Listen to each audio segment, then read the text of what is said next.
Oh, all good. What's going on? Really impressive. Yeah, very good. Very, very good. And kind of like that fourth quarter against Melbourne. I think it went down 8 at three-quarter time and just didn't have a good night at all. And then like yanked our first five pretty quickly in that fourth quarter when the game was out of reach. And it's like, this is a bad look, like quitting this game early. But again, we knew we had to get Adelaide and we really knew we had to get tonight.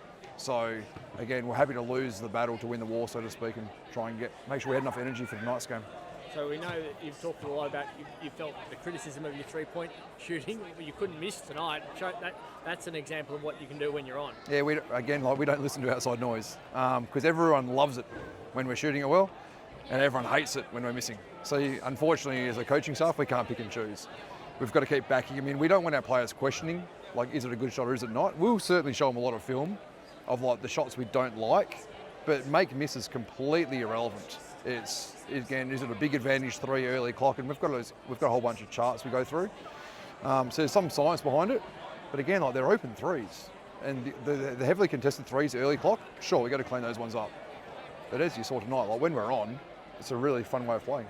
Amy, a big first quarter for Amy as well to hit 4 or 5 and to get herself involved. Yeah, Devondrick Walker. Really simple. He's the best skills coach in the country. He spent last 2 days with both her and Maley working on their three-point shot. Because again, if we can space the floor a bit, who's going to guard Eri?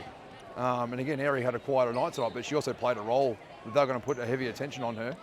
And then Maley and Atwell can make their threes. Like, where are you helping from? So all the credit in the world to Devondrick Walker. He's been really important just getting him involved with this program, hasn't he? Yeah, he's just, like everyone from the outside knows, like he's a hell of a player. His brain, like I've never been around a smarter player. Like Katie Ebster was right up there, but Devondrick Walker is nuclear in terms of how his brain operates. The smartest brain I've ever been around. And the little nuances he can teach the players, like just knock us out of the water. So he's been fantastic for their individual skill development. Will Sammy like that? Say again? Will Sammy like that? Not like Walker. Like there's been a lot of good ones. Will she like you calling him the smartest player? Yeah, no, Walker's a different level. Okay. Like Whitcomb's very smart. I haven't seen anyone like Walker. The other thing you've talked a lot about is wanting to see 40 minutes from the team. That was a 40-minute performance. Yeah, well, again, we had the bait with the 10 days off or whatever we've got now before our next game. So, again, just keep playing hard. Whatever comes, it comes. We just don't want to lay down. Again, the Melbourne game was different because we had to save our energy for the next 2 games, whereas there was nothing after this. So again, we still got our starters out pretty early and cranked their minutes, or brought their minutes right down. But again, like those people off the end of the bench, like if you want to play, stop telling us. Like show us what you can do, and we'll play you. Because we're not interested. It's the old Ross Lineism. We're not interested in what you say. We're interested in your actions, and their actions speak loudly in the fourth. Because your offense works so well, that'll get a lot of the attention, but your defense was fantastic. Defense was elite. And again, like part of it is like sometimes you catch a team that just don't have a good night. Again, us versus Melbourne last week, so that helps. But also, like they were just locked in. We've not got our scouts perfect this season, but that's as close as we've gone to getting it right on the defensive end. And then that opens up our offense. Again, as coaches, you hate the fact that the 2 ends are linked, but they are. Or when your offense is on and you're making shots, you naturally play a little bit harder defensively. That shouldn't happen, but it just always has. So the 2 ends helping each other. You get 2 good ends and suddenly you get a 40-point game.